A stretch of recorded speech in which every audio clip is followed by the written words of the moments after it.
Hi friends, welcome. అందరూ ఎలా ఉన్నారు? అందరూ బాగున్నారని అనుకుంటూ క్లాస్ స్టార్ట్ చేసే ముందు ఒక్కసారి ఆరాన్ని క్లెన్జింగ్, లాకు, క్లీనింగ్ అన్నీ చేసుకుని పోయిన వీడియోలో చెప్పాను కదా, అలానే అనమాట. మనం ఫస్ట్ ఏం చేసినా కూడా ఫస్ట్ అది మనం ఆరాన్ని క్లీన్ చేసుకోవాలి, లాక్ చేసుకోవాలన్నమాట. ఫస్ట్ 3 సార్లు ఇలా అనుకోవాలి. మన ముందర అగ్నికుండం ఉందని దాంట్లోకి వేయాలి అన్ని నెగిటివ్ థాట్స్ అని.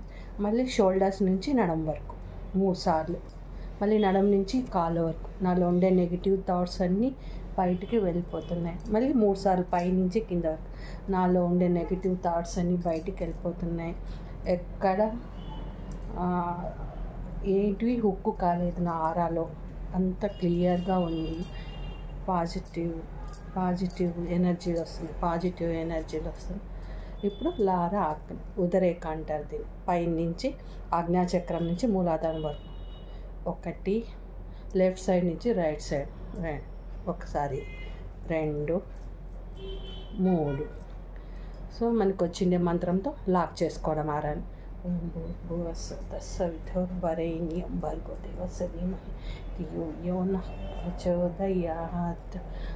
ఇంకా మన తలలో ఎప్పుడు నెగిటివ్ ఆలోచనలు అన్నీ ఉంటాయి కదా, ఇవన్నీ ఇలా 5 టైమ్స్ చెయ్యి ఇలా పెట్టి ఇలా తీసేసేసి డస్ట్బిన్లోకి వేయడం, లేకపోతే అగ్నిగుండంలోకి వేయడం.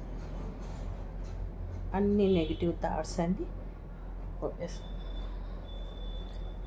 ఇప్పుడు ప్రశాంతంగా కూర్చొని మన ఆరాన్ని మనం చూసుకోగలగాలి.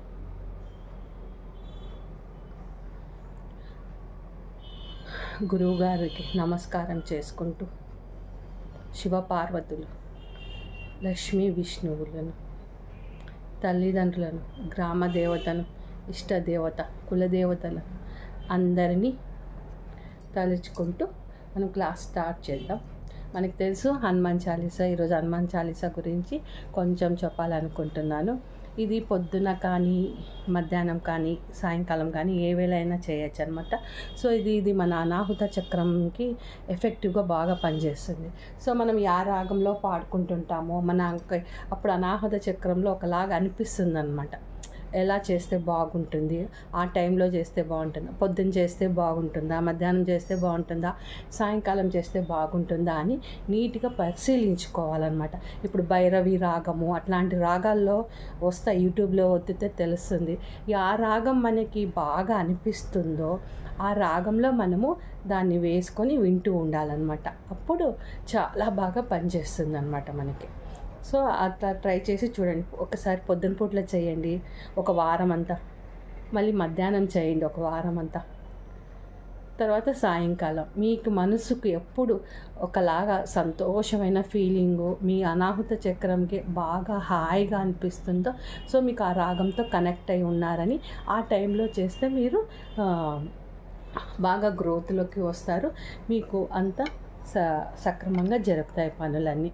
ఓకే, క్లాస్లోకి వెళ్ళిపోదాము. హనుమాన్ చాలీసా చదువుకుంటూ దాని అర్థం చెప్తాను.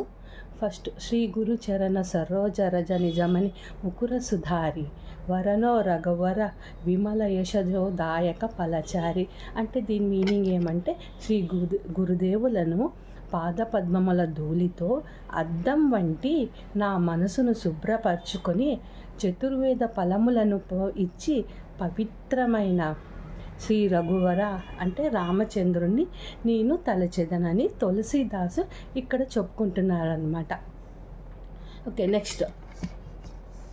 బుద్ధిహీనతనే జానికి సుమిరో పవన కుమార బలబుద్ధి విద్యా దేహి మోహి అరసు కలశు వికార.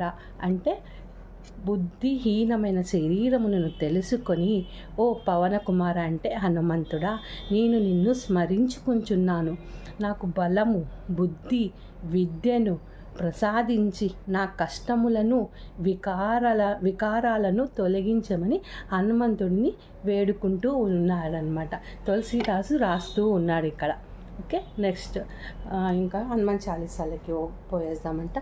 జయ హనుమాన జ్ఞాన గుణ సాగర జయ కపీశతిహలోక ఉజాగర. అంటే ఓ హనుమంత, జ్ఞానము మరియు మంచి గుణములు సముద్రం వంటి నీకు వానర జాతికి ప్రభువైన నీకు, మూడు లోకాలకు ప్రకాశింపజేసే నీకు జయము జయము, జయము జయము హనుమంత అని పొగుడుతున్నాడనమాట.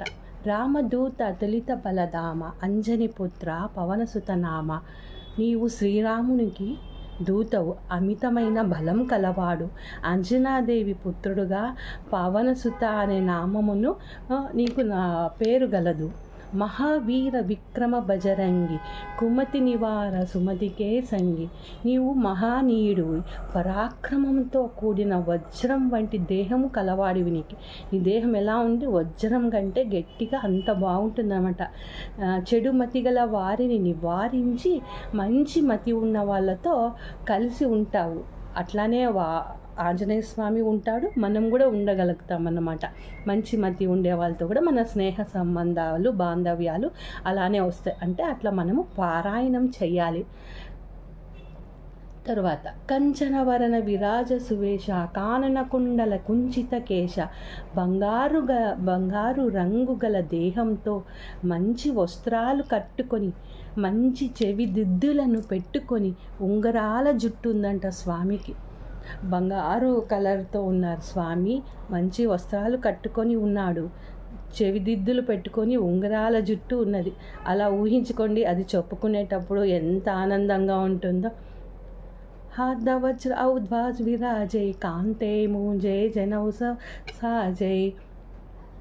అంటే ఒక చేతిలో వజ్రాయుధమును పెట్టుకున్నాడు, అంటే గద పట్టుకొని ఉంటాడు ఆంజనేయ స్వామి. మరొక చేతిలో విజయానికి ప్రతీక అయినటువంటి ధ్వజం అంటే జెండాని పట్టుకొని, భుజం మీద ఏముంటుందంటే ఆయనకి యజ్ఞోపవీతం వేసుకొని ఉంటారు.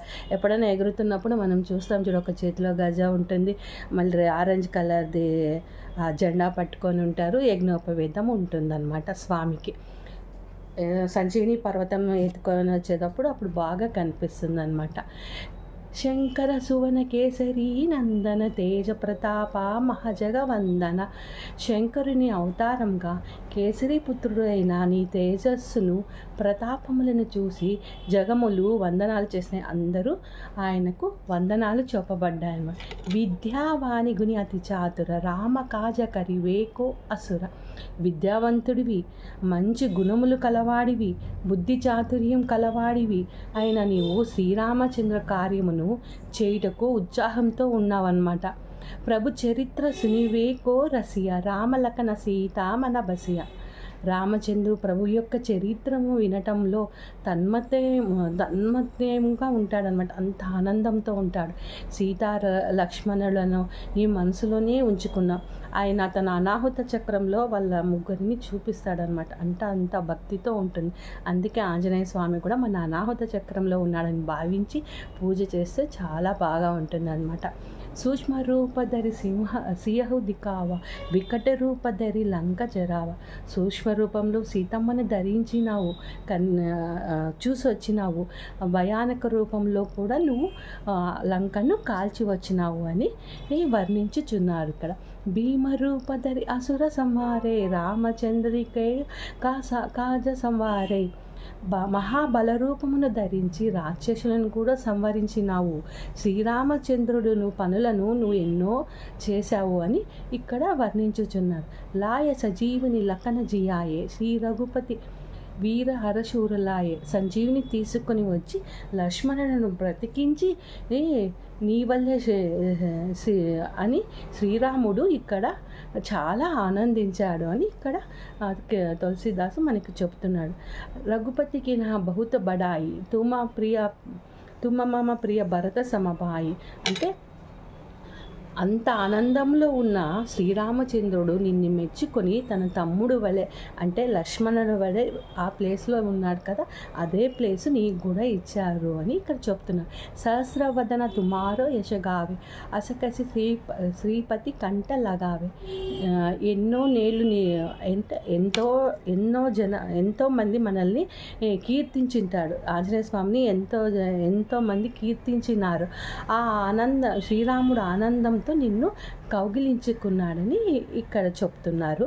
సనకాది బ్రహ్మాది మునీష నారద సారద సహిత అశేష यम कुबेर दिगपाल जहाते कवि कोविद कहे सके कहते సనకాది ఋషులు బ్రహ్మాది దేవతలు నారదులు ఓ విద్యా విశారదులు ఆదిశేషుడు యమ కుబేరులు దిక్పాలకులు కవులు కోవిదులు అందరూ ఎవరైనా నీ కీర్తిని ఏమని చెప్తారు? ఎంతమందికి ఆయనను వర్ణించడానికి కూడా కాలేదన్నమాట. ఏమని చెప్పగలరు వాళ్ళు? तुम उपकार సుగ్రీవి కినహ तुम రామ మిలాయ రజపత దీన. నీవు సుగ్రీవుడికి చేసిన గొప్ప ఉపకారం ఏమిటంటే రాముడితో పరిచయం చేసి పదవిని కలిగించినావు. తుమారో మంత్ర విభీషణ మాన లంకేశ్వర భయ సభ జగజాన. నీ ఆలోచనడు విభీషణుడు అంగీకరించి లంకకు రాజు అయిన విషయంలో జగము మనకందరికీ తెలిసిందే. ఆయన ఆంజనేయ స్వామితో మీటే ఆయన చెప్పినాడు కాబట్టి విభీషణుడు ఆ లంకను పరిపాలిస్తుంటాడు. యుగ సహస్ర యోజన పరుభాను లియోతాహి మధుర పలజాను. యుగ సహస్ర యోజనం రూపంలో ఉన్న బాణుడు సూర్యుడిని తను ఏం చేసినాడు, ఒక రెడ్ కలర్ మ్యాంగోగా భావించి తనని నోట్లో వేసుకొని తిన్నాడనమాట. సూర్యుడే ఎన్ని వేల కిలోమీటర్ల దూరంలో ఉంటాడు. అట్లాంటి వాయుపుత్రుడు దాన్ని తీసుకొని తినాలని అనుకుంటాడు. ప్రభు ముద్రిక మేలిముఖి మాహి జలది లాంగే గయ అచరణ నహి. అలాంటిది శ్రీరామ ప్రభు ముద్రికను ఉంగరమును నోటికి అంటించుకో అది పట్టుకొని సముద్రంలో ఒక్క ఊదున దూకావంటే ఎంత ఆశ్చర్యము అని ఆశ్చర్యపోవడంలో ఏమి వింత ఉంది అని ఇక్కడ తులసీదాసు మనకి చెప్తున్నాడు. దుర్గమ్మ కాజ జగదికే జేత సుగమానుగ్రహ తుమారే తేత. జగంలో దుర్గమ్మ వల్లే దుర్గమమైనటువంటి కష్టాలు పనులు నీ అనుగ్రహము వలన మనకి చాలా తేలికగా జరిగిపోతాయి. అందుకే హనుమాన్ చాలీస 41 రోజులు 21 రోజులు చేస్తేనే మనకి జల్లి కోరికలు అనేవి తీరిపోతాయి అన్నమాట. రామ దువారే తుమ్ రకువారే హోతన ఆజ్ఞ బిను పైసార్. శ్రీరామ ద్వారానికి నీవు కాపలాగా ఉన్నావు. నీ అనుమతి లేక ఎవ్వరూ అక్కడికి వెళ్ళలేరు, ఉండపోలేరు అని ఇక్కడ తులసీదాసు మనకి చెప్తున్నా. సబ్ సుకుల హై తుమారే శరణు తుమ్ రక్షకో కాహో కో డర్న. నీ ఆశ్రయంలో అందరూ సుఖంగా ఉంటారు, రక్షణగా ఉంటారు, ఇంకా ఎటువంటి భయాలు మనకి ఉండవు. మనకి ఎప్పుడైనా భయం అయితేనే ఫస్ట్ మనం తలుచుకునేది హనుమంతుడినే. आपन तेज तो संवारे आपे तीनों लोंक हांकित कांपे. నీ తేజము నీవు నియంత్రించగలవు. నీ కేకతో 3 లోకాలను కూడా కంపించగలుగుతాడనమాట. ఆయన కేక వింటే 3 లోకాలు కూడా వినిపిస్తుందంట. భూత పిశాచ నికట నహి ఆవే మహావీర జప నామ సునావే. అంటే భూతాలు ప్రేతాత్మలు దగ్గరికి రావన్నమాట. మహావీరుడు అయినటువంటి ఆంజనేయ స్వామిని యొక్క నామము తలుస్తేనే. అందుకే మనం భయపడుతున్నప్పుడు ఏదైనా బాధ కలుగుతున్నప్పుడు మనము హనుమంతుడిని తలుచుకుంటామన్నమాట. నాసై రోగహరి సబు పీర జపతి నిరంతర హనుమతి వీర. రోగములన్నీ నశిస్తాయి, పీడలన్నీ హరించుకొని పోతాయి. ఓ హనుమంతుడా వీరా, నీకు జపము వల్ల ఆయన యొక్క జపము వల్ల మనకి అట్లాంటివన్నీ మనకి కలుగుతాయి అన్నమాట. సంకటసే హనుమాను చూడావే మన క్రమ వచన ధ్యాన జోలావే. మనసు కర్మ వచనముల చేత ధ్యానము చేత సంకటముల నుంచి ఓ హనుమంతుడా నీవు విముక్తుడిగా చేయగలవు.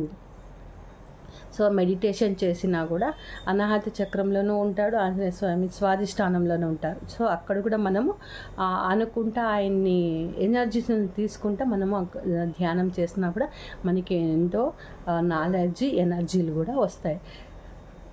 సబ పర రామ తపస్వీ రాధా తినకే కాజ తుమ సాజా.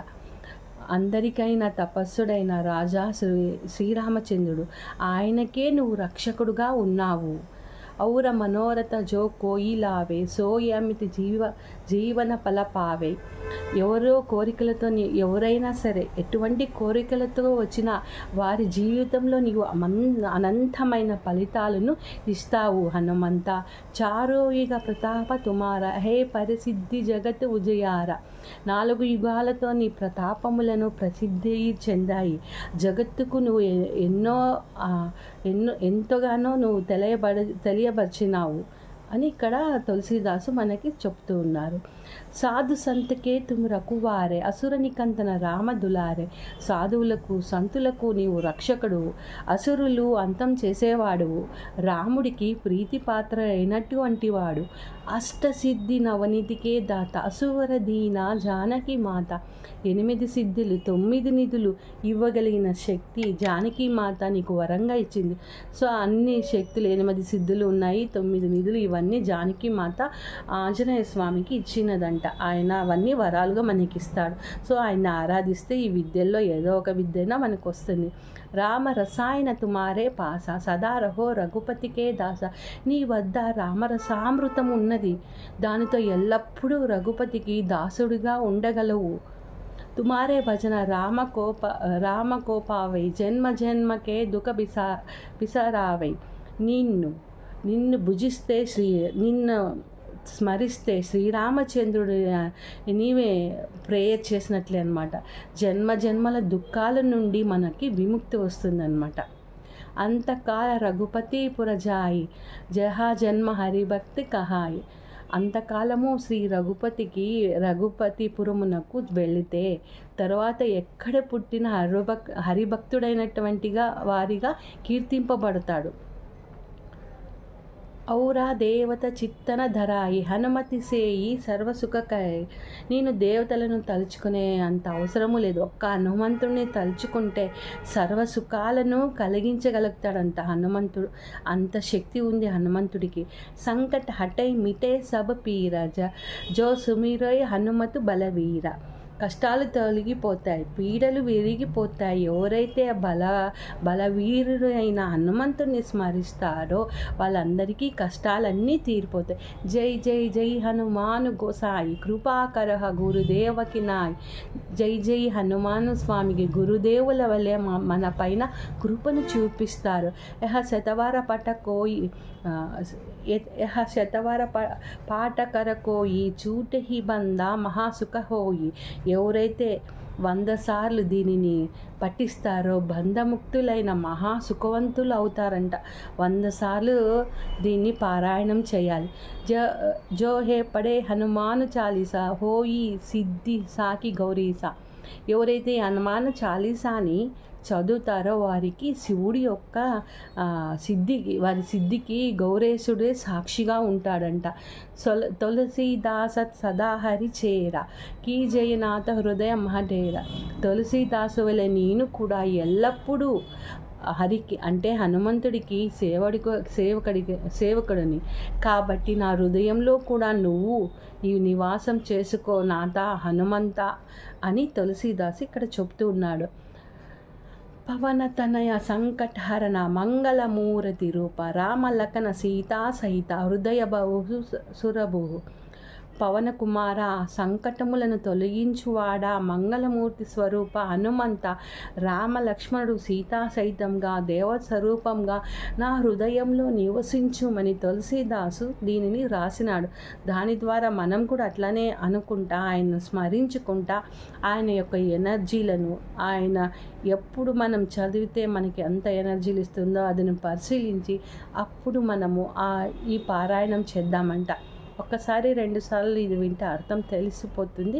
తర్వాత అది ఏ రాగంలో చదవాలనేది మీరే యూట్యూబ్లో సెర్చ్ చేసుకొని ఎప్పుడు మీ మనసు ఆనందంగా మీ అనాహుత చక్రం ఆనందంగా ఉంటే దాన్ని అప్పుడు మధ్యాహ్నం కానీ పొద్దున కానీ వేసుకొని వింటూ ఉంటే ఆ రాగం మీకు కొన్ని రోజులకు వస్తుంది.